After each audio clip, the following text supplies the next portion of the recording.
Do you want me to do it or do you want to do it? Go ahead, Adrienne. Okay. Welcome back to The Naturalist. What is The Naturalist, Adrienne Smith? It is your go-to place for what's next in the CPG industry. Today's episode is sponsored by Premier Research Labs.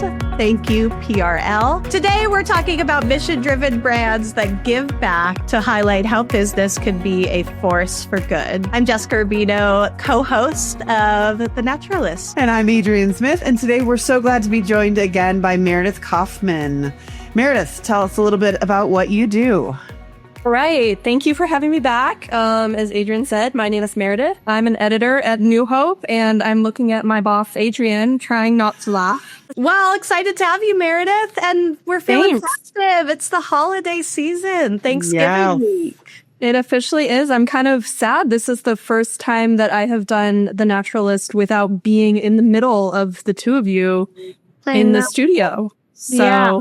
What is it without those close quarters, those hot, muggy moments in the studio, you know? Yeah. Hot, muggy moments. Muggy moments. Jessica, I'm surprised you didn't chime in and ask about people's favorite Thanksgiving dish.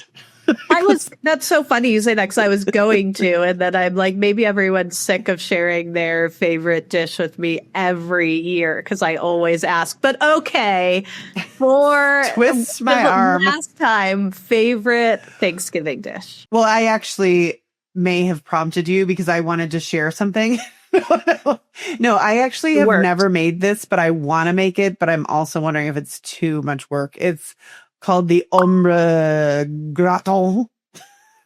I saw it in the New York Times this week. It's this beautiful layer of, it's like what do you call that? Like a potato gratin, but it's with beets and then sweet potato and then squash and then potato. And then you put phyllo dough on top. So it makes this like beautiful rainbow effect. I've noticed it sounds colorful. I've noticed a lot of recipes you're trying to bring more color in and trying to I don't know, there seems to be a real craving for less traditional Thanksgiving dishes. Like I'm seeing all these different takes on sick of the classic pumpkin pie, try this, or sick of classic mashed potatoes, try this. I mean, maybe that's every year, but I am a bit of a purist when it comes to some of my holidays. Yeah, I try to just stick with what I know. It's probably by default. I don't want to throw a wrench in the cooking process and just have it be chaos in the kitchen. So maybe that's why I like the traditional dishes. But that sounds really, really good. Well, I don't love traditional Thanksgiving dishes. I prefer to mix it up. Yeah. Yeah. So every year I think I'm going to do this or I'll do this other thing.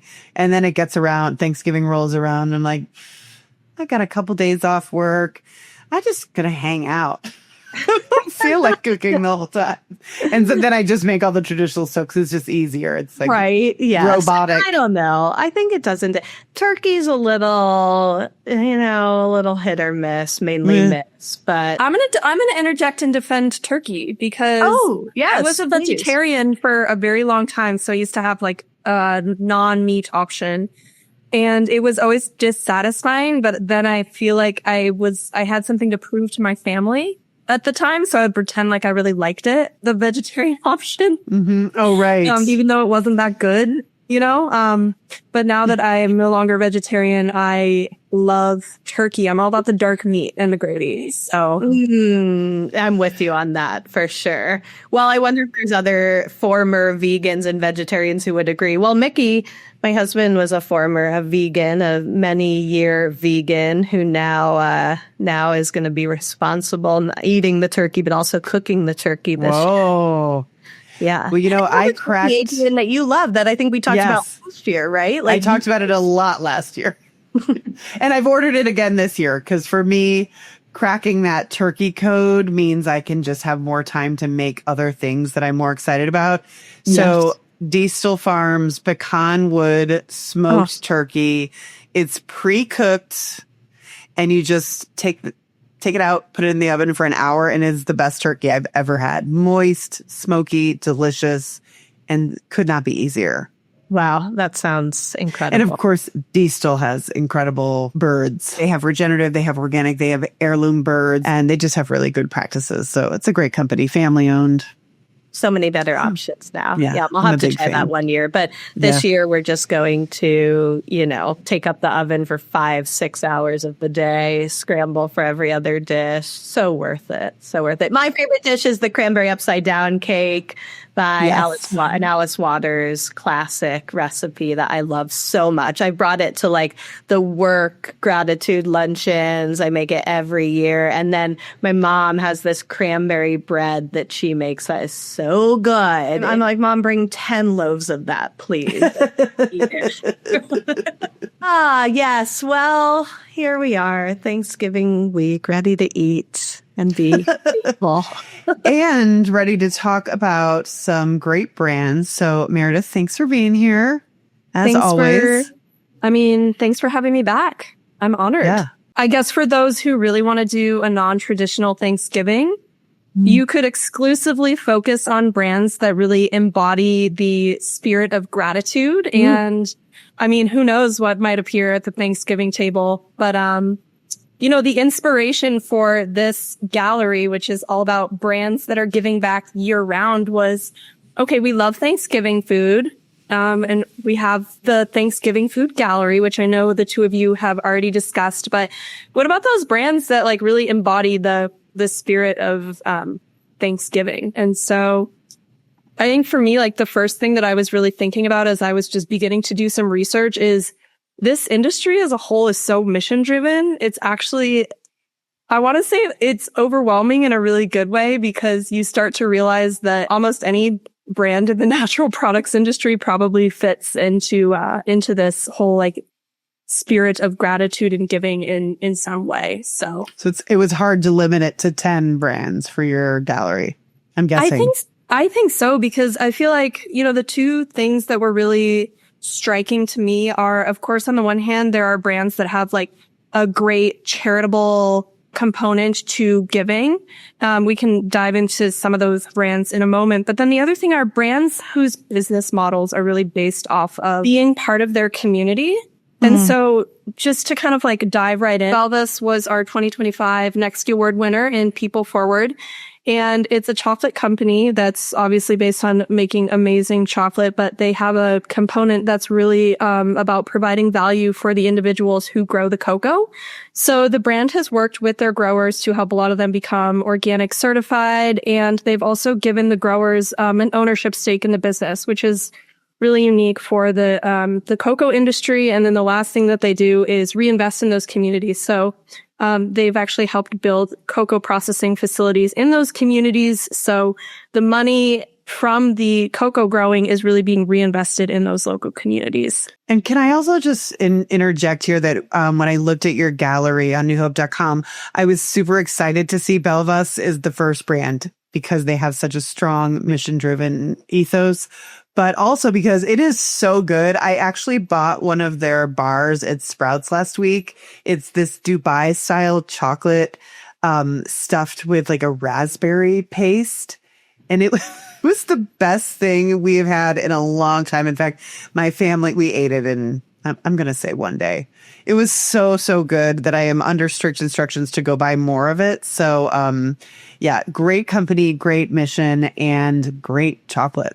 Adrienne, when you bought that product in the store, did you buy because you knew about it through the Nexties, or is it something about how it was positioned in the store? And then part two of that question is did you feel they did a good job, whether it be Sprouts or the company themselves, of sharing their story? Sometimes it's hard to get that message across in the aisle, Yeah, I think that's a great question. I think it was on the, kind of the middle displays. The displays. Those individual displays. So I definitely was drawn to it because I know the brand, but I had never seen this product. And they have this whole line of Dubai style with different fillings.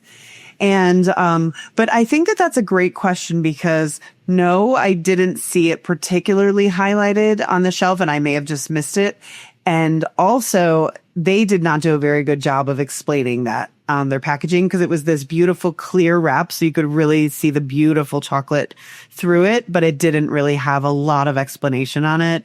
It's hard. Like it's hard to be able to tell that story in the aisle. And I think a lot of companies like feel like they rely on their certifications. And unfortunately, I hate to even say this because this is such an uplifting episode. Can I say something that's not uplifting? Let's position it as a challenge. An opportunity. Yes, a challenge and an opportunity. I like that. I just was pulling up some research before we were recording this podcast and talking to our NBJ team that does all of our data for our New Hope content, of course, NBJ. And we looked at some consumer research that compared how consumers were purchasing based on certifications in 24 versus 25. And almost all the certifications, I want to make sure I'm like stating this accurately, what we actually tracked, but it was product certifications most important to natural and organic food and beverage consumers. And almost all of the certifications declined in importance for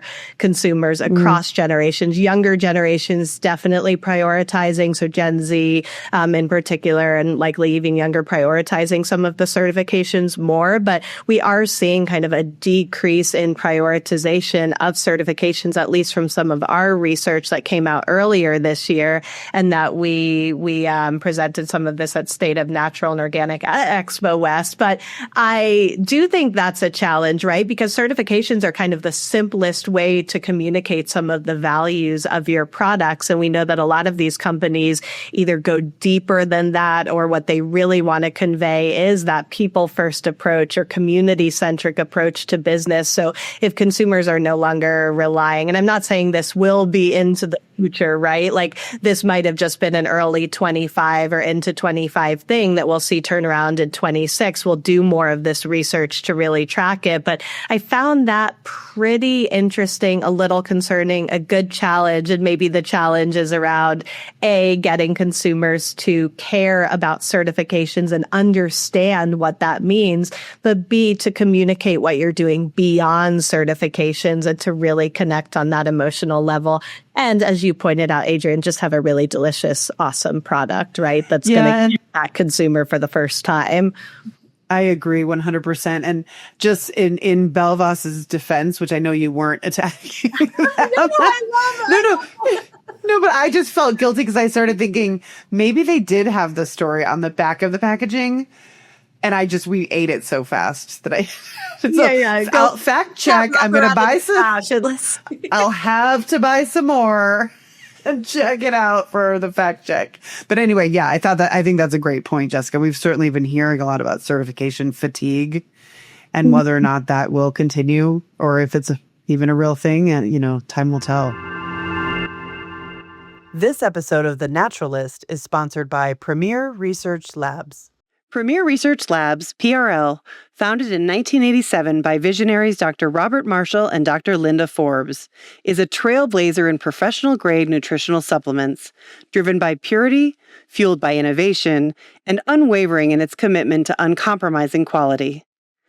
Born from the conviction that not all supplements are created equal, PRL redefined the industry with excipient-free, 100% plant-based formulas, solvent-free capsules, and extraordinary manufacturing practices that honor the body and the earth.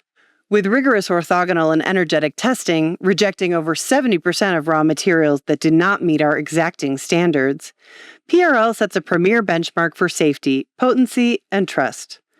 Guided by our mission to transform global wellness and anchored in the core values of transformation, extraordinary, and community, PRL empowers practitioners, patients, and conscious consumers to pursue optimal vitality, continuing to inspire a healthier, more connected world for today and for generations to come.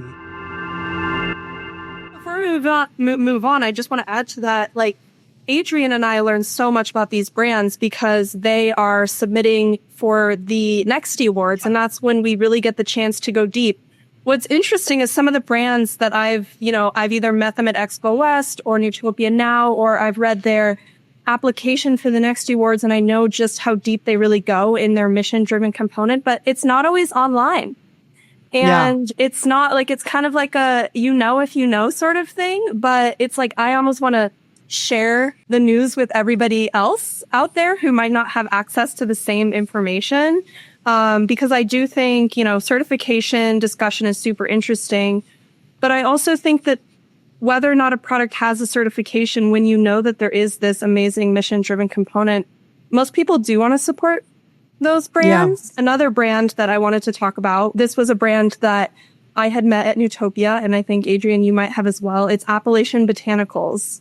And so this is a company that is producing a range of personal care products and culinary products made from lavender. It's so amazing because it's based in West Virginia, where a lot of individuals have lost work as coal mining has declined.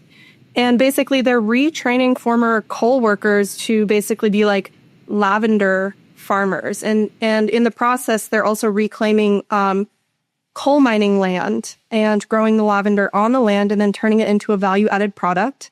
They have a really cool employment model. So it's all second chance employment. So it doesn't really matter if you have like prior convictions or incarcerations on your record. This company will hire anybody who wants to show up and work. Yeah, I mean, I love that company. And you'd never know any of that if you just saw it in the store. No.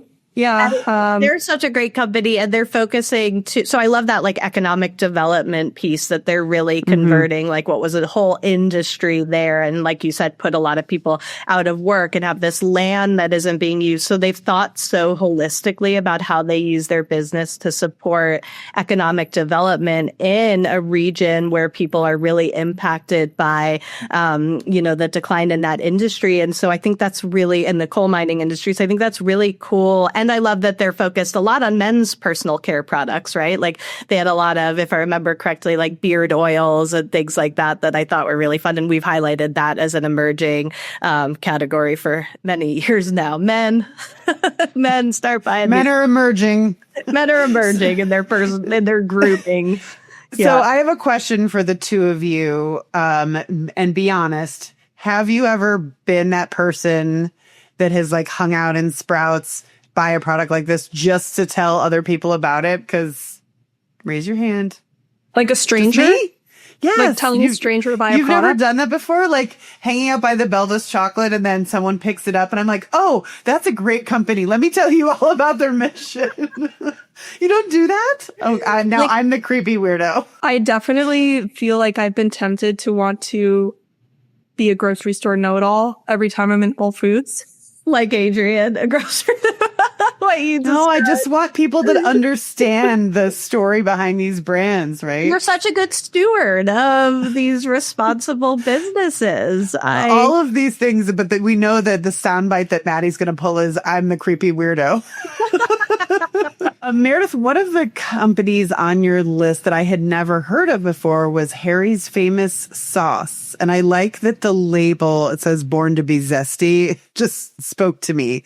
What is the story behind this company? This company is making pasta sauce. They actually have like a couple components about it that are a little bit interesting. So I think they call themselves like an open source pasta sauce company because they're really into transparency in their ingredients and all the quality testing, which in and of itself is really cool. But they also have like a big mission driven component, which is to give back to charities supporting hunger relief initiatives. They are donating 50% of their net profits to those organizations, which is like, that's super significant. Another brand in the gallery as well, an energy drink company, a mate company, and they're also donating, I think it's 50% of net proceeds to supporting individuals in addiction recovery. And so that's like the second aspect of, there's the companies that have like the mission component baked into the business model. And then there's the companies that just really are committed to their charitable giving. So, and let's make sure we give them a shout out. Clean Cause. They are a fantastic brand. They are also a Next D winner and multiple time Next D finalists in multiple categories.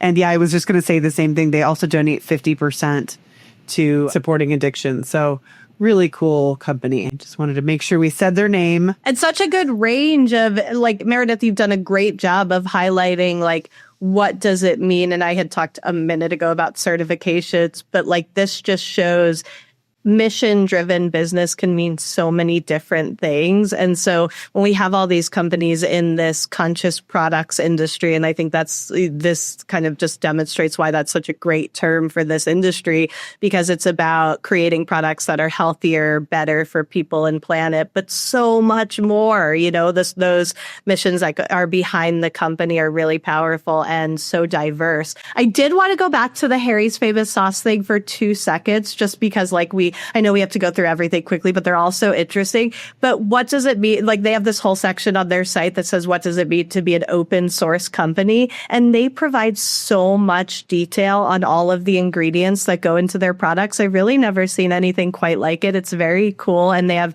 like a gluten analysis, an ethanol analysis, nutritional analysis, full ingredient list, and all the information behind the ingredients, formulation updates. It's so cool. So anyways, that's my this moment of getting really excited. Now I'm hungry. I know, and every product looks so good. Give me pasta now with all that sauce. Sorry, Meredith, you just highlighted so many. Well, I totally agree with you. I think I want to hear if there were any brands that we haven't talked about that stood out to you guys, but I just want to give one more shout out. This company, again, another Expo West exhibitor, they're called Happy Coffee, and they are all about promoting mental health awareness. And I think this one's really cool because for me, conversations around mental health are very normalized, I guess, in my community, but I'm really cognizant that that's not the case for everybody. And so I love the fact that in addition to supporting the, I believe, National Alliance on Mental Illness, which is an organization, they also put resources about, if you're having mental health crisis, who you can contact, where you can get support. And I just really love normalizing things that maybe may not be so normal for everyone to be talking about. So, and products and food and coffee, like the foods we consume and that bring people together, are such a great opportunity to have conversations, right? Like, what an interesting positioning for a coffee company, that I do think you're having a cup of coffee, you're talking to people, and to bring light to those types of conversations, I think, is really important and so fitting for that type of company. And food and beverage companies just have a really great opportunity to do that. Yeah, and I just love the reminder that what we purchase and what we spend our dollars on can truly make an impact. And I think we all know that, but it's really good to remember that it's not just in, overall big things, or it's every little decision we make at the supermarket has potential to have a huge trickle-down effect. And I think that that's just so inspiring and something good to keep in mind. What a muggy moment in the best possible way. The new muggy moments. I want all these companies to just thrive and be everywhere, and for everyone to know about them. There's so many great companies. Great job, Meredith, pulling some of these. I feel all warm and fuzzy on the inside for sure. To go hang out at the grocery store and just grab some shoppers. I'll be there. Look for me. Aisle 3. Look at this product.